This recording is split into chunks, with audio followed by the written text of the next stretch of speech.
Bonjour et bienvenue dans cette nouvelle vidéo, j'espère que vous allez bien. Aujourd'hui je vous retrouve pour un projet de patchwork très différent.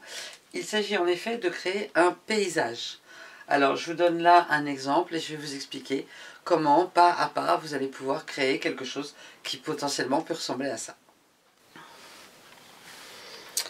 Alors voilà les tissus que j'ai sélectionnés.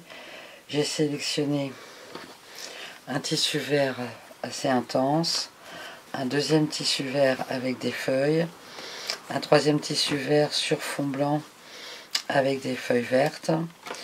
J'ai ces deux tissus là potentiellement que j'utiliserai peut-être. Ça qui va faire l'eau. Ces marrons clairs qui vont faire les montagnes. Donc je suis sur des chutes de tissus ou des échantillons. Ça qui va faire la chaîne de montagne plus haut et un bleu très clair pour le ciel.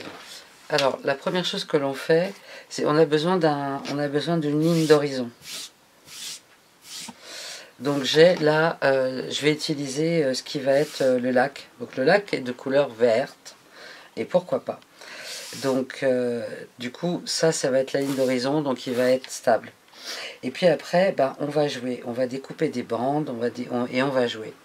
Alors si je commence par exemple par les montagnes, donc je pense que ce morceau là va déterminer la largeur de mon ouvrage. Donc je suis à peu près à... Là je suis à 17 inches et demi, donc ça sera un peu moins. Ensuite je vais prendre cette bande là et on va faire quelque chose de très simple. Donc je vais me mettre sur la même largeur à peu près et je vais simplement faire des découpes comme ça, comme une chaîne de montagne.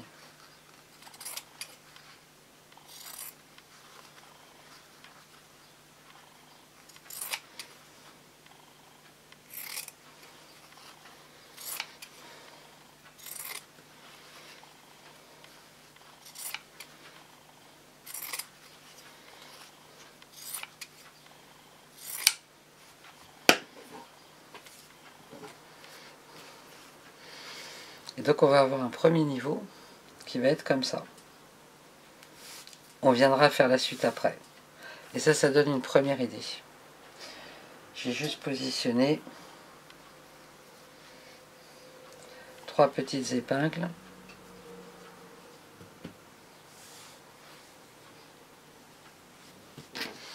Voilà. Après, ça c'est en 2 parties, c'est pas très grave. Et je vais faire pareil.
Voilà, et donc là, on a notre partie haute de notre projet.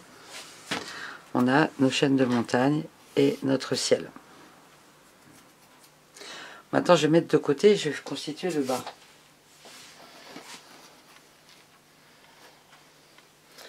Donc je sais que pour le bas, je pense que je vais partir en bas de celui-là. Je pense qu'ensuite,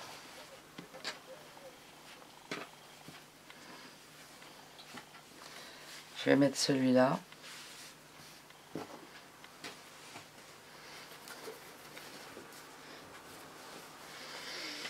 Et qu'après, je vais mettre celui-là.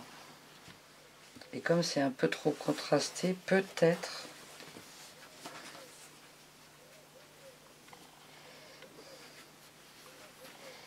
que je vais venir mettre celui-là entre les deux pour que on part de couleurs très intenses et puis après on est dans des tons beaucoup plus doux. Pour je vais faire en remontant. Donc je vais déjà prendre ce tissu-là.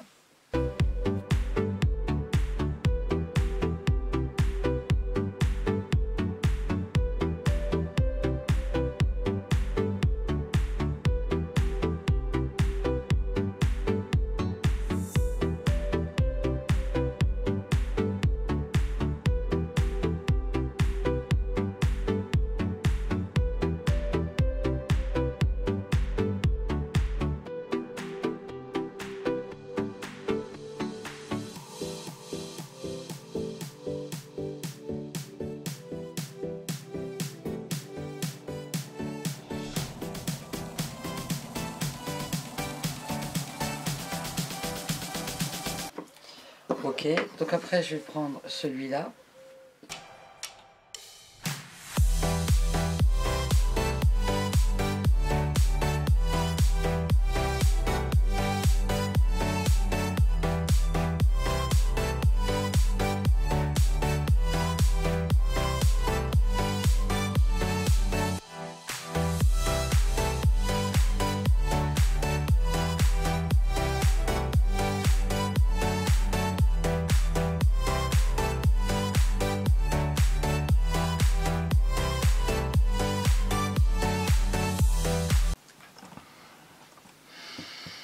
Ok, ce qu'il nous reste à faire, c'est la partie du lac. J'aime bien en fait que tout se superpose dans le même sens. C'est pas du tout une obligation, mais souvent je pars du bas et je superpose comme ça.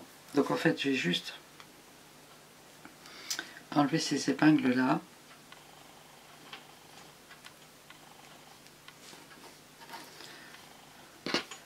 Reprendre ma surface de lac et faire des petites vagues.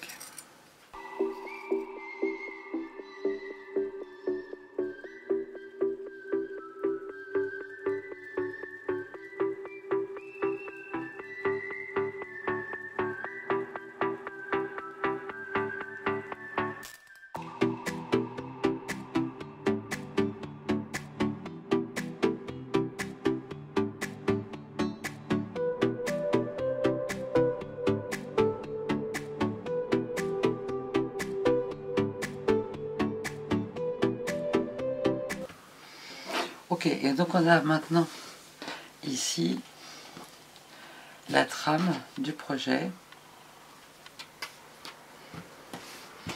Il y en a donc 1, 2, 3, 4, 5, 6, 7, 8 et 9 bandes de tissu.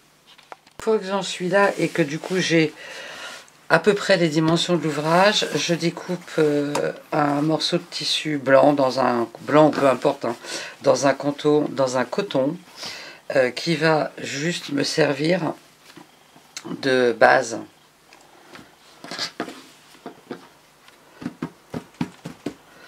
Donc ça va me servir de base pour pouvoir coudre le projet dessus.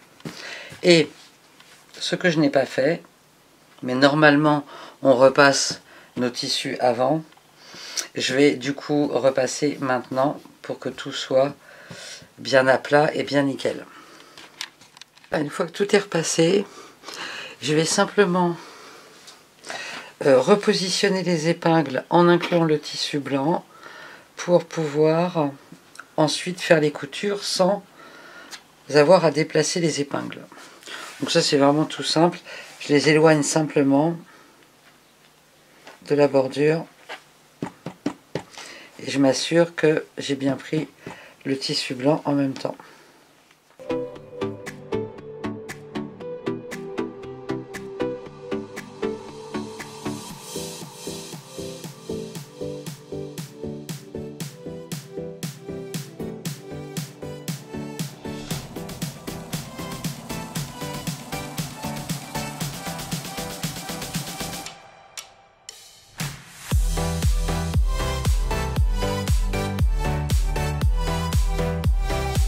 Donc voilà, maintenant que toutes les épingles sont posées et que du coup notre ouvrage est beaucoup plus stable, on va pouvoir passer à la partie couture. Ce qui est vraiment important, c'est qu'on se sente complètement libre. Donc à la fois, de faire absolument ce que l'on veut. On peut être sur un point droit, on peut être sur un point zigzag, on peut être sur un point spécial de machine à coudre, on peut être sur absolument tout ce qu'on veut. On peut être sur des couleurs assez semblables au tissu, on peut être sur des couleurs qui tranchent. On peut vraiment, c'est du libre choix, vraiment. Et là, c'est vraiment...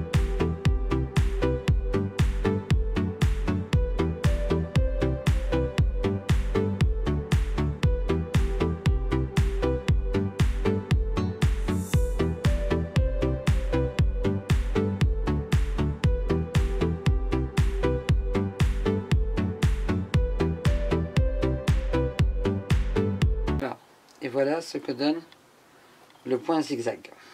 Et on va continuer comme ça sur tout l'ouvrage. Donc voilà l'ouvrage à la fin de la couture. Donc j'ai rajouté un ruban en bas. Pour le lac, j'ai rajouté, on voit pas très bien, des coutures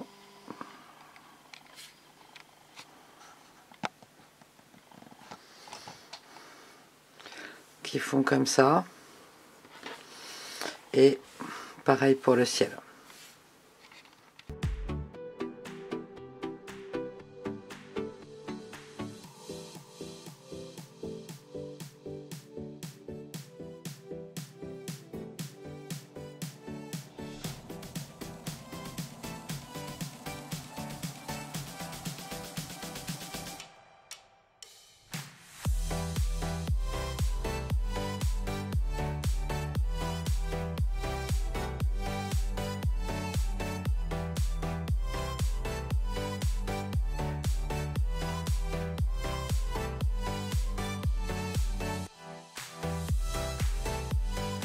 Au final, ça me fait un carré de 16 inches sur 16 inches. Alors, pour encadrer mon ouvrage, j'ai choisi le même tissu. Comme ça fait une continuité. Et ça va faire le tour de l'ouvrage. Au dos, ça donne ça. Donc, on voit bien le travail de patchwork et c'est plutôt quelque chose de net. Comme je travaille souvent avec des coupons, et pas avec des tissus que j'ai achetés, mais plutôt des coupons, des chutes de tissu, etc. Pour le dos, j'avais un coupon de ce tissu-là. Je voulais rester dans les verts, mais qui n'était pas assez grand pour faire tout le dos. Et du coup, je l'ai encadré avec un autre tissu vert, où j'avais juste de quoi faire les 4 bandes. Et ça va me faire le dos. Donc, on va positionner comme d'habitude notre dos. Par-dessus, on va disposer le molleton.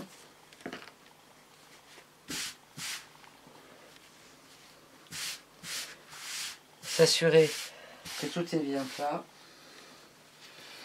Et puis venir positionner. Et là, je vais vraiment m'assurer que j'ai la même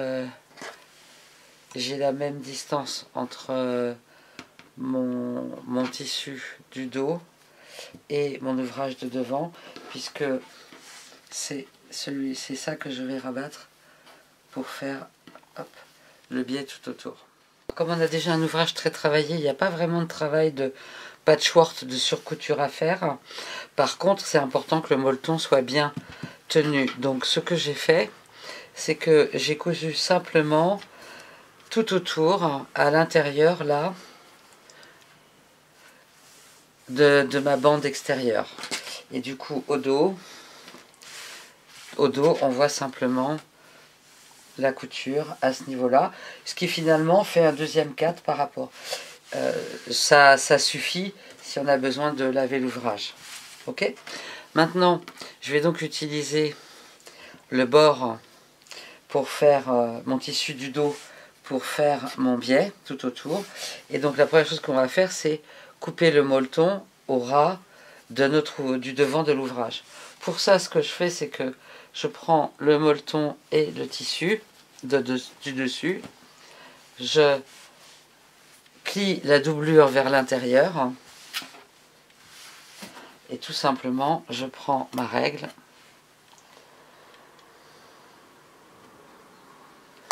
Et je viens couper le molleton au ras. Je vais faire ça des 4 côtés. Et voilà donc l'ouvrage terminé. Donc au niveau du tour,